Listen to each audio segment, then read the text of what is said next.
Hi everyone. So I've decided to make another one of these the problematic elements of video, since a lot of people requested it after my scam video. This one is going to be about the Vampire Diaries. I'm not going to bother about talking about the plot or stuff like that, because if at this point you still don't know what the Vampire Diary is, I'm guessing you don't want to know.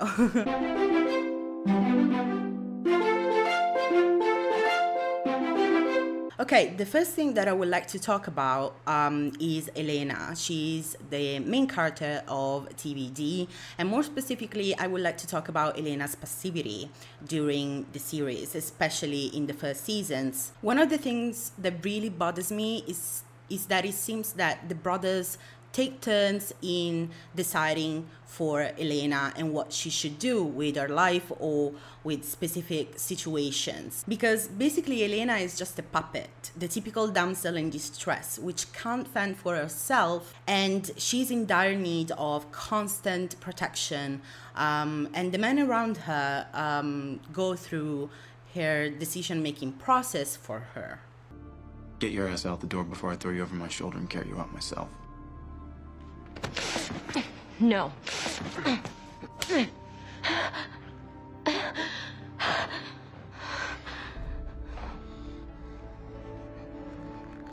Don't ever do that again.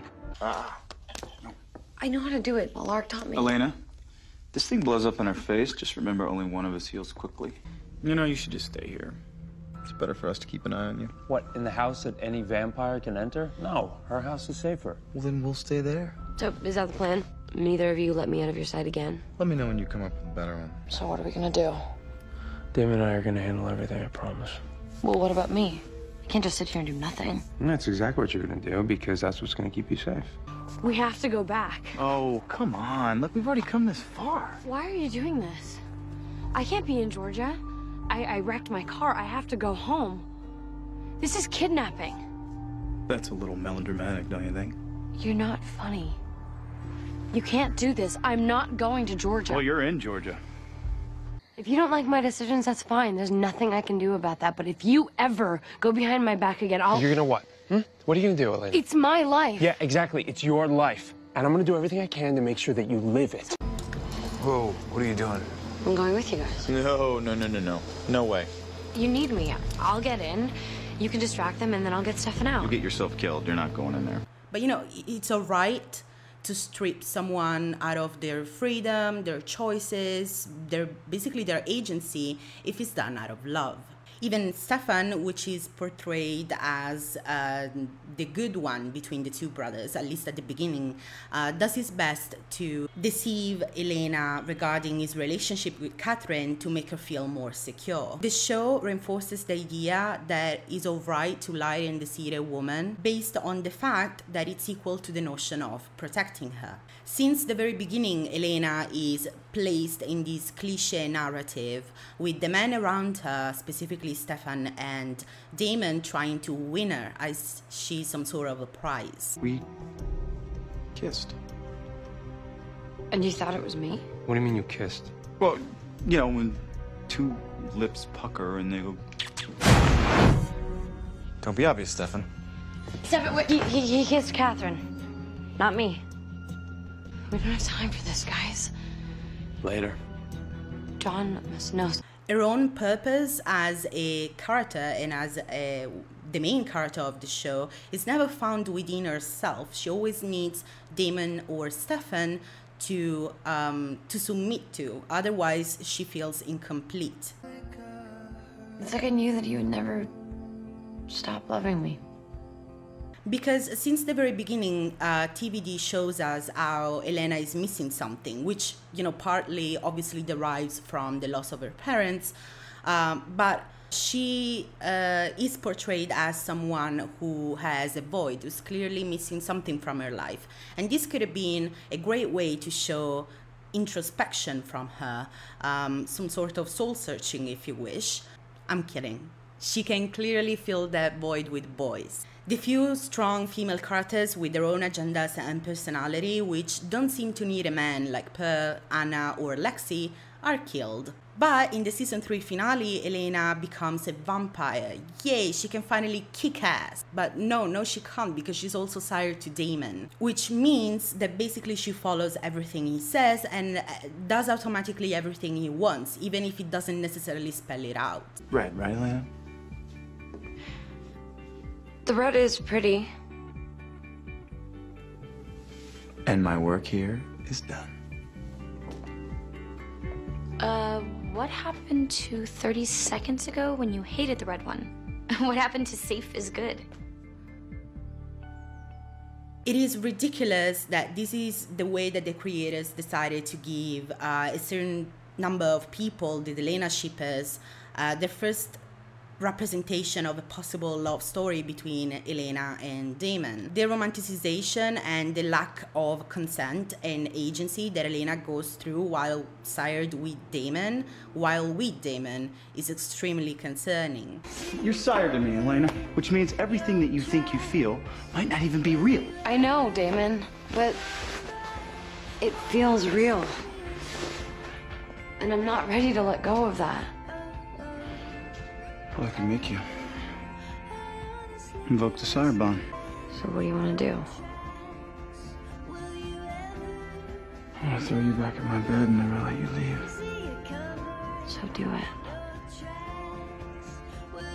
It's a paradox that women are often the main characters of supernatural dramas, yet their presence doesn't lead to female empowerment because their role is always victimized. And this happens especially in vampire fiction, which has gradually developed to cater to the seductive rather than the scaring male vampire. Fronic and Cher call this girl power, and I tend to agree. In TVD, you may feel that the presence of one woman between two men necessarily translates into the woman having more power over these two men, something which, by the way, many anti-feminists give out as an excuse to explain how women have this weird, almost witchery sexual power over men. The problem here is that Elena is not independent, and not only that, but she's actually dependent, emotionally dependent, not on one, but on two men. Her internal struggles are almost never portrayed as a general human condition, but are solely related to which man is the most appropriate for her, based on distorted ideas of protection and fulfillment. Similarly to Bella Swan's identity in the Twilight Saga, Elena's entire storyline is based on the choice between two men, and which one at what point in time is best for her. Whereas both Stefan and Damon are obviously attached to Elena, their dominant personalities and characteristics still allow for an exploration of who they are as a standalone character. Instead, if we try to think about who Elena is, all that comes to mind is her back and forth relationship with the two brothers. This problematic element of the Vampire Diaries shows us how women's identity is often, if not only, strongly correlated by the relationship with men. In fact, the burden of choosing the best brother stands on Elena and Elena alone. We as fans tend to demonize her choices despite the actions of the brothers themselves. Instead, we should actually ask ourselves, are they really worth companions? In the same dynamic, Elena also has the burden of making the brothers better, specifically Damon, to make him good. I'm not a hero, Elena. I don't do good. It's not in me. Maybe it is. No. No, it's reserved for my brother. And you, and Bonnie. Even though she has every reason to hate me, still helped Stefan save me. Why do you sound so surprised? Because she did it for you. Which means that somewhere along the way, you decided that I was worth saving. And I wanted to thank you for that. This is based on the typical premise of he can be better because he loves me, giving Elena a sort of responsibility which she shouldn't carry, and at the same time excusing Damon's violent behavior because he snapped out of jealousy or because he cares too much. No, Damon, I care about you. Listen to me, I care about you. I do, but I love Stefan. It's always gonna be Stefan. Elena, what's going on in here? Nothing, Jeremy. It's okay. Just go back to bed. No, it's not okay, Elena. He wants to be a vampire. No, David, stop it! You want to shut out the pain? It's the easiest thing in the world. The part of you that cares just goes away. All you have to do is flip the switch and David!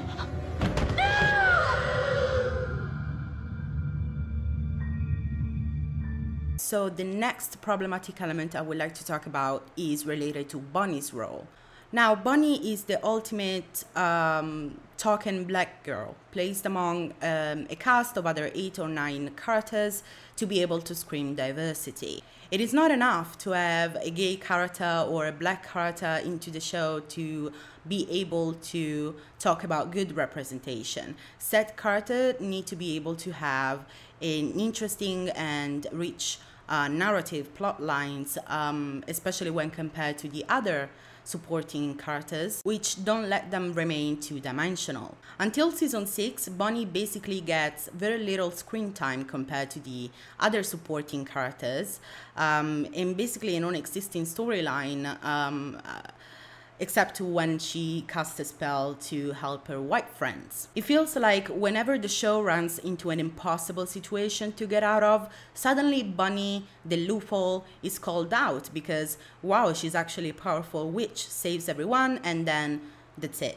The way in which hers and other characters' blackness is used to reinforce media tropes is actually so obvious. In the Vampire Diaries, all witches and warlocks are black. And they're all expected to help out the white vampires and white humans around them, even though they may not necessarily like them most of the times. Like, for example, when Bonnie's grandmother, Sheila Bennet, dies of exhaustion because of the spell she made to help Elena and the Salvatore brothers. The black characters who are not magic are killed almost instantly or used as feeding ground. Who is Bonnie Bennet? What does she do except saving her friends' asses every single time, over and over again? We know she goes to college, but we don't know her major. We know Caroline's and Elena's major, for example. When we finally meet Bonnie's estranged mother, we do so because she looked for her, but not so that she can have her own storyline, but because she needs her mother in order to help her friends to kill Klaus. The other characters as well seem to remember about Bonnie only when they need something from her. You're upset about something. Oh, no, it's Bonnie. She's... You know what? Never mind. You're here. I'm here. Also, in a show like The Vampire Diaries, which is very much infused with drama, relationship drama, and sexual tension, Bonnie is the only supporting character which seems asexual, which would have been great if she was asexual. The problem is she's not. She's treated as such, but she's not. For the most part of the show, she's involved with Jeremy, Elena's little brother. And while there is nothing wrong with that per se, the relationship is made out to be pretty uneventful, some may say boring, written off as this puppy love sort of thing, which is very different from any other relationship that her white female friends have, in that they're often chased, coupled, or shipped with hot, older, dangerous men. Not to mention that most of the time, Bonnie's and Jeremy's relationship is actually focused not on them, but on Elena. Once again, using Bonnie and what little she has, her magic, and Jeremy as a way to further the plot for those who are worthy of having a plot. Bonnie's sexuality is never explored until season 4, when she raises Jeremy back from the dead. Why? The desexualization of Bonnie's character is essential in placing her as the plot device needed in order to focus on the other characters and their needs. How do you guys even know this is gonna work? Because we have a crafty witch on our side. You discussed it with Bonnie. She agreed to do anything she could to help us. Whenever fans try to get an explanation from the show in regards to Bonnie's differences compared to the other female characters of the show, the answer was placed on Bonnie's virtue. Basically, she's too good for any of the male characters of the show. To which I have an awesome solution. Make better male characters, or make her bi. But no, they get away with making Bonnie helping, protecting, and caring for a whole group of people, which at the same time she's too good to be a part of. However, in season 7, Bonnie finally gets more screen time because Elena is out of the picture, and the show pairs her with Enzo, a relationship that had no build-up whatsoever.